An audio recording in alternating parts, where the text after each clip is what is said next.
আসসালামু আলাইকুম সবাইকে। আজকে তোমাদের হায়ার ম্যাথ এক্সাম শেষ। অনেকের এক্সাম মন মতো হয়েছে, অনেকের এক্সাম মন মতো হয় নাই। বাট যেরকমই হয়েছে এখন এইটা নিয়ে আর দুশ্চিন্তা করার কিংবা মন খারাপ করার সুযোগ নেই। তো আজকে রাতে জাস্ট বলতে পারো আজকে রাতে একটু স্লো পড়তে পারো সর্বোচ্চ, বাট আগামীকাল থেকে তোমাদের আবারও পড়ায় লেগে যেতে হবে এবং এটা আমরা বলতে পারো এসএসসির লাস্ট এক্সামে চলে আসছি। তো আশা করি এতদিন পর্যন্ত যা গেছে গেছে, এখন সবচেয়ে বড় যে ব্যাপারটা যে এক্সাম শেষ করার একটা আনন্দ চলে আসছে, যে মানে শেষ হবে হবে অনেক বেশি ভালো লাগতেছে এরকম একটা কন্ডিশন। সো আমরা যেন শেষ এক্সামটা খুব ভালোভাবে দিই, এই জন্য আমাদের ভালোভাবে প্রিপারেশন নিতে হবে। তো অন্যান্য পরীক্ষার মতো এই পরীক্ষাতেও চলে আসি যে এক্স্যাক্টলি তুমি আজকে সন্ধ্যা থেকে রুটিন কিভাবে সাজাবা, আর তারপরে আমি তোমাদের টপিকগুলো বলে দিব যে কোন কোন টপিক তোমাকে পড়তে হবে। ঠিক আছে, এখন এইখানে দেখো আমরা আজকে 17 এপ্রিল। সো কথা অধ্যায় তো 7টা। সো এই অধ্যায় 7টায় তোমার মানে লাগবে যে খুব বেশি টাইপ অফ পড়া নাই সত্যি কথা বলতে। এতদিন যতগুলো এক্সাম দিছো বলতে পারো যে অনেক কম আর কি, ধর্মের মতো টাইপ অফ কম কম পড়াই আছে। সো আমরা আজকে আসলে কি শুরু করবো, আজকে আমরা সবচেয়ে গুরুত্বপূর্ণ একটা অধ্যায় থেকে শুরু করবো। যদি আমাকে বলা হয় যে তোমাদের এসএসসির জন্য সবচেয়ে গুরুত্বপূর্ণ অধ্যায় কোনটা, এই চ্যাপ্টার 12টা, অনেকে এটা মিস করো। ঠিক আছে, বিবর্তনের যে অধ্যায়টা মিস করে ফেলো, সো এটা মিস করো না। তো আজকে রাতে যদি শুধুমাত্র পারো একটা অধ্যায় পড়তে, সেটা হচ্ছে চ্যাপ্টার 12টা। যাদের কনসেপ্ট ঠিক নেই তারাও এটা করবে, এমসিকিউতে আসে, এবং চেষ্টা করবে সবগুলোই পড়ে যাওয়ার। ওকে, এর মধ্যে সবচেয়ে গুরুত্বপূর্ণ চ্যাপ্টার 12।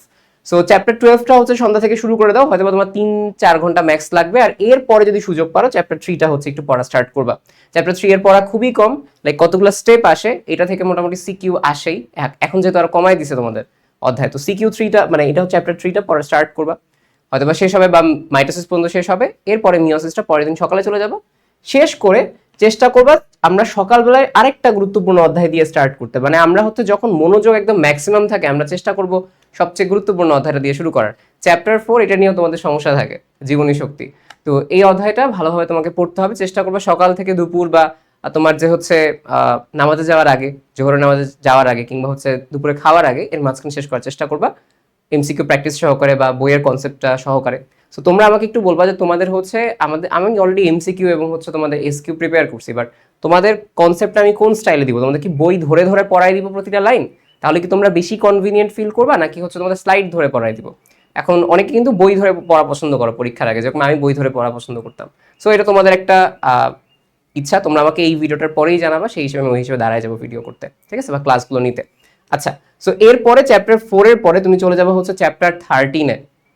এটা চেষ্টা করবে দুপুর থেকে, মানে দুপুরে যখন তোমার গরম লাগবে তখন তোমার এই বাস্তুতন্ত্রের চ্যাপ্টারটা পড়তে মজা পাবা আর কি, ভালো লাগবে তখন, কারণ ওই সময় বেশি মনোযোগ পাবা না, এটা সহজ অধ্যায়। তো চ্যাপ্টার 13টা তুমি দুপুর থেকে বিকাল বা এর মাঝখানে শেষ করবে, এরপর একটু ঘুম দিবা দরকার হলে, মানে এটা 1-1.5 ঘন্টা তোমার সর্বোচ্চ লাগবে।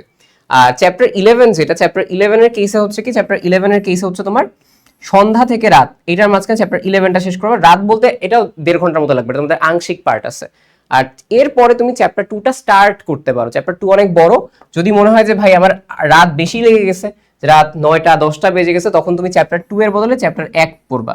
আর যদি মনে করো যে সন্ধ্যা থেকে শুরু করে 8:30টার মধ্যে শেষ, তখন তুমি চ্যাপ্টার 2 ধরবা। ঠিক আছে, লাস্টে ধরে ঘুমায় যাবা, তাহলে চ্যাপ্টার 2টাও মনে থাকলো, মানে শুরু এবং শেষটা ভালো দিয়ে করতেছি।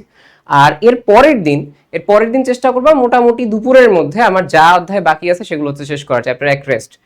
এই গ্যাপে তুমি আসলে একটা মানে ভালোভাবে শেষ করতে পারবা।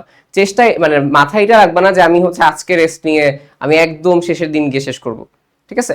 কেননা তুমি চ্যাপ্টার 1টা ওই মানে বা চ্যাপ্টার 2 যদি দুপুরের মধ্যে শেষ করতে পারো, তুমি দেখবা এরপর একটু চিত্র আঁকা প্র্যাকটিস করতে হবে, ঠিক আছে, এরপর আবার একটু রিভিশন দিতে হবে। তোমাদের মোস্ট ইম্পর্টেন্ট লাইন্স যেরকম কেমিস্ট্রিতে দিছি, আজকেই তোমাদের ক খ হয়ে আসবে। সো আমি তোমাদের হায়ার ম্যাথের গ্যাপে ক খ বানায় ফেলছি, আজকে আপলোড করে দিব তোমাদের ক খ একটা, আর মোস্ট ইম্পর্টেন্ট লাইন্স সেটা পড়ে গেলেও হবে।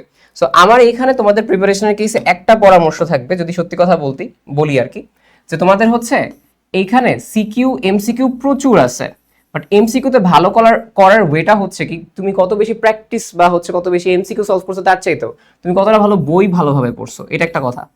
সো বইটা একটু ভালোভাবে পড়বা। এই এমসিকিউ এর জন্য যেটাই বলো, বায়োলজির ক্ষেত্রে বই পড়লে আসলে সিকিউ এমসিকিউ সব কভার হয়ে যায়। আর সিকিউর ক্ষেত্রে প্রশ্ন বেসিস দুইটা কাজ করবা। এক তুমি প্রশ্ন সলভ করবা, নট লাইক যে তোমার সিকিউ, কারণ সিকিউ সেম থাকে।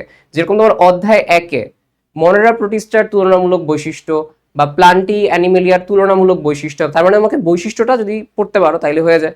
তোমার যদি জাস্ট 5-6টা বৈশিষ্ট্য পড়বা তাইলে ওভারঅল সবগুলো প্রশ্ন এসে পড়ে।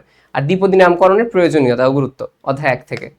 তো তো এইভাবে কিছু প্রশ্ন বেসিসে আসে, তুমি যদি প্রশ্ন বেসিসে এর উত্তরগুলো বানায় ফেলতে পারো পড়ার সাথে সাথে তাহলে সবচেয়ে সুবিধা হয়। বাট আমি আমাদের সিকিউর মোটামুটি যদি বলতে পারো যে প্রত্যেক অধ্যায়ে 4-5টার মতো প্রশ্ন আছে, এরকম করে 25 থেকে 30টা ব্রড প্রশ্ন আছে, ওই প্রশ্নগুলো করলে সব সিকিউ হয়ে যায়।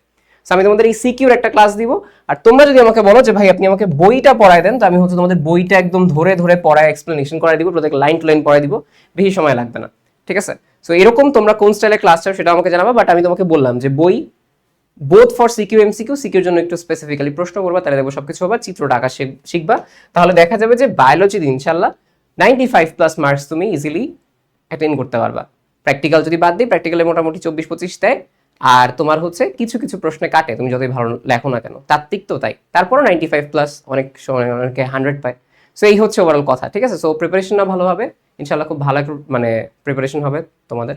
কি কি বিষয় তোমাদের লাগবে সেটা জানাও, আমি হচ্ছে আজকে রাতেই তোমাদের জ্ঞানমূলক অনুধাবনের পিডিএফটা দিয়ে দিচ্ছি। কোথায়?